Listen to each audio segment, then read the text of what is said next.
Hello students. आज का topic है गॉस की प्रमेय की सहायता से अनंत लंबाई के सीधे आवेशित तार के कारण विद्युत क्षेत्र की तीव्रता ज्ञात करना। आज का ये मेन टॉपिक है। ये गॉस की प्रमेय अपन पढ़ चुके हैं। अब उसकी सहायता से आवेशित तार के कारण विद्युत क्षेत्र की तीव्रता के लिए व्यंजक ज्ञात करें। ये वेरी इंपॉर्टेंट है। तो इसका जो आंसर क्या है कि एक अनंत लंबाई का धारावाही चालक तार है। तो माना कि अनंत लंबाई का एक सीधा आवेशित तार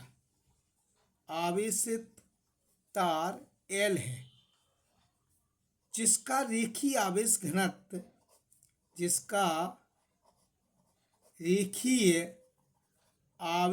घनत्व लैम्ब्डा है। इस तार से स्मॉल r दूरी पर एक बिंदु P है, जिस पर विद्युत क्षेत्र की तीव्रता ज्ञात करनी है। विद्युत क्षेत्र की तीव्रता ज्ञात करनी है। एक बिंदु P है जिस पर विद्युत क्षेत्र की तीव्रता ज्ञात करनी है। ये जो मैंने लिखा है ये क्या है कि माना कि L लंबाई का एक धारावाही चालक तार है। तो यहाँ पर जो L लंबाई का एक धारावाही चालक तार लिया तो सीधा आवेशित तार है L लंबाई का। जी बेटा, L लंबाई का एक तार हो गया। ठीक है, ये L लंबाई का है, एक तार ले लिया मैंने, माना कि L लंबाई का एक तार हो गया। ठीक है, और अनंत लंबाई का है जिसका पृष्ठीय आवेश घनत्व सिग्मा है। तो इसको L को अक्ष मानकर और R त्रिज्या लेकर R दूरी पर एक बिंदु P है और इस बिंदु P पर विद्युत क्षेत्र की तीव्रता ज्ञात करनी है। तो L को अक्ष मानकर R त्रिज्या लेकर एक बेलन की कल्पना की मैंने। एक बेलन बनाना पड़ता है इसमें, एक सिलेंडर की मैंने कल्पना की। तो ये सिलेंडर बन गया। इस बेलन में दो वृत्ताकार पृष्ठ होंगे और एक वक्री, ये वक्री पृष्ठ है। सपोज S3 कर दिया तो ये वक्री पृष्ठ है, और S1 जो है ये वृत्ताकार पृष्ठ है, समतल वृत्त है, और ये S2 भी वृत्ताकार पृष्ठ है। ये आपकी अक्ष हो गई, ये आपकी त्रिज्या हो गई। एक आवेशित चालक है, इसकी सिलेंडर की लेंथ L मान ली, सपोज माना कि इसकी लंबाई 1 है, इसका पृष्ठीय आवेश घनत्व सिग्मा है। ठीक है, तो ये इस पर जो विद्युत क्षेत्र की तीव्रता ज्ञात करनी है, तो जो विद्युत क्षेत्र की तीव्रता पृष्ठ के अवलंबित होगी, और ये जो वृत्ताकार पृष्ठ है उसके अवलंबित होगी और इसके समांतर होगी, क्योंकि ये P को घेरे हुए एक अल्प पृष्ठ की अपन ने इमेजिंग कर ली। तो ये अल्प पृष्ठ का जो डायरेक्शन होगी या अल्प पृष्ठ का जो अवलंब होगा वो ये दोनों के समांतर होगा, और इस पृष्ठ जो विद्युत क्षेत्र की तीव्रता है और इसका जो पृष्ठ का क्षेत्रफल होगा ds, ये इसके लंबवत होगा। इसका जो पृष्ठ का क्षेत्रफल है ds, ये इसके लंबवत होगा। ये पृष्ठ के अवलंब की दिशा होगी बेटा, ये 90 डिग्री होगा। यहाँ पर ये याद करना है, ये 90 डिग्री है। यहाँ पर ये अवलंब है, पृष्ठ का अवलंब, और ये पृष्ठ की और विद्युत क्षेत्र की डायरेक्शन एक ही ओर है।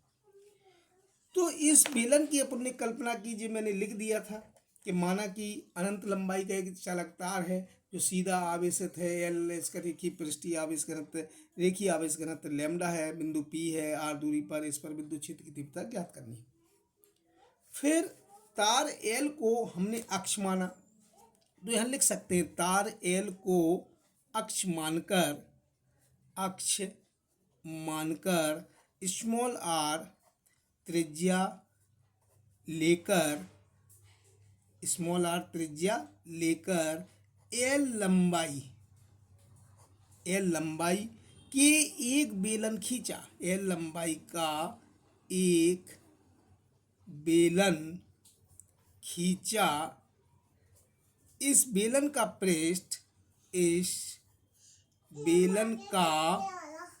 पृष्ठ गाउसीय पृष्ठ की तरह कार्य करेगा। इस बेलन का पृष्ठ गाउसीय पृष्ठ की तरह कार्य करेगा। इस बेलन के 3 भागों में विभाजित किया इस बेलन को, तो इस बेलन को 3 भागों में विभाजित किया जा सकता है, विभाजित किया जा सकता है, जिसमें 2 समतल वृत्तीय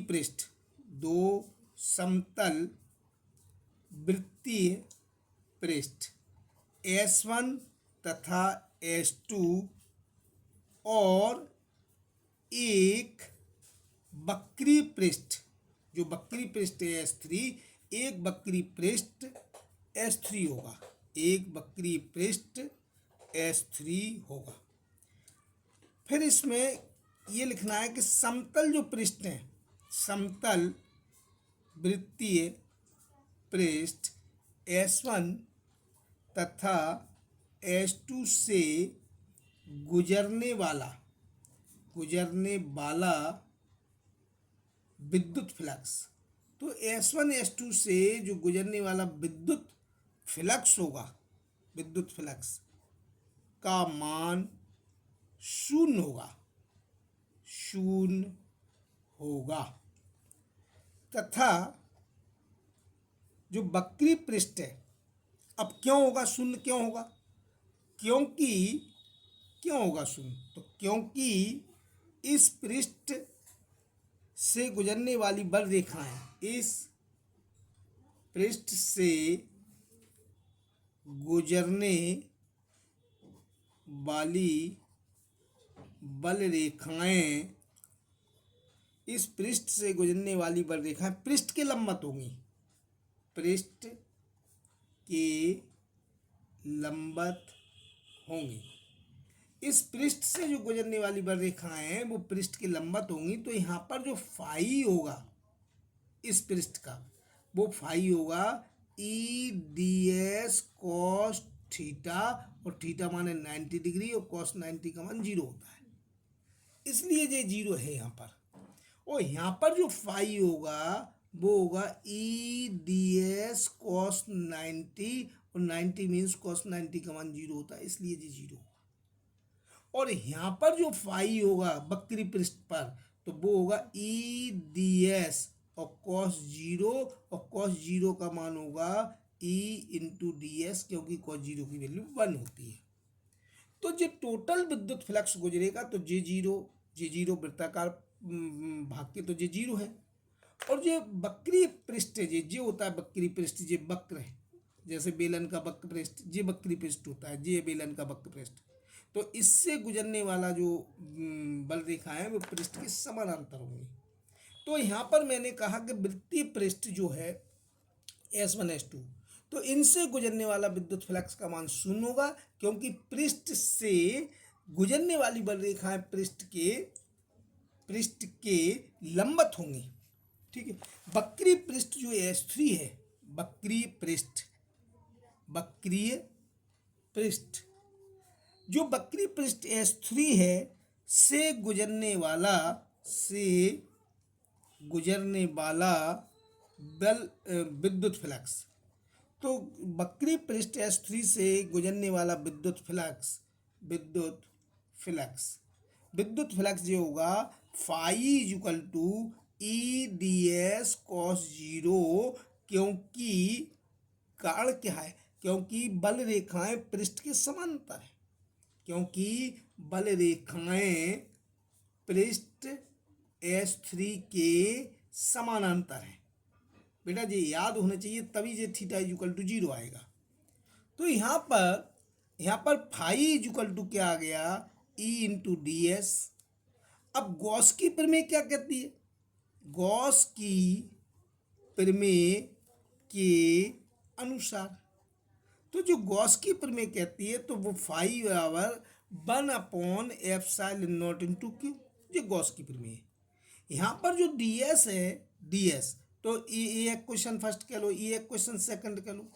ये क्वेश्चन फर्स्ट में ई डी एस समीकरण बराबर है 1/4π∈0 इंटू, ये है समीकरण 1 व 2 से। यहाँ पर जो ई इक्वल टू आ गया 1/ε0 क्यू, ई इक्वल टू यहाँ पर जे आ जाएगा, ई तो जे है, ये डी एस की वैल्यू होगी, डी एस की जो डी एस है वो है 2πr_l, ये है डी एस। डी एस क्या है?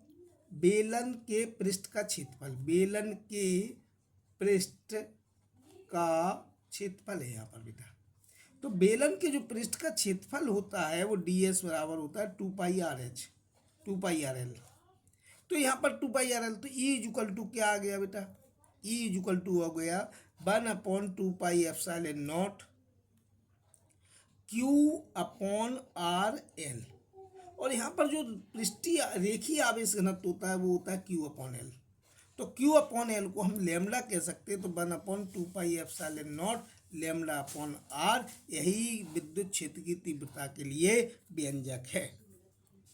बेटा ये वीडियो अच्छा लगा हो तो लाइक शेयर सब्सक्राइब जरूर करें। आने वाली वीडियो के लिए बेल आइकन जरूर दबाएं। Thank you.